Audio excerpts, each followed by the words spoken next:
অন্য মানুষের সুখ দেখে যার অন্তর জ্বলে, অন্য মানুষের ভালো থাকা দেখে যার কষ্ট হয়, ও ব্যক্তি দুনিয়ার জমিনে নিজেও ভালো থাকতে পারে না। কারণ হিংসা এমন একটা আগুন, যে আগুনটা যদি কোনো ব্যক্তির মধ্যে থাকে, ওই ব্যক্তিকে এই আগুন জ্বালিয়ে পুড়িয়ে ভস্ম করে দেয়, তার দুনিয়ার জমিনে সুখ শান্তি সে কেড়ে নেয়।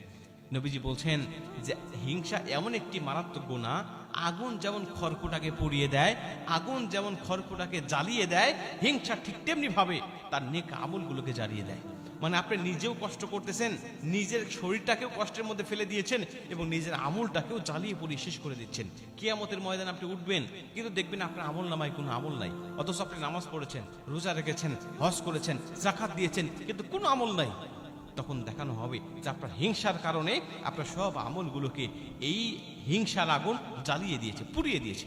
আল্লাহ পাক পবিত্র কোরআনের মধ্যে বলছেন অমিন শাররি হাসিদিন ইযা হাসাদ। সূরা ফালাকের লাস্টের আয়াতে আল্লাহ বলছেন অমিন শাররি হাসিদিন ইযা হাসাদ, হিংসুকের হিংসা থেকে বেঁচে থাকো, হিংসুকের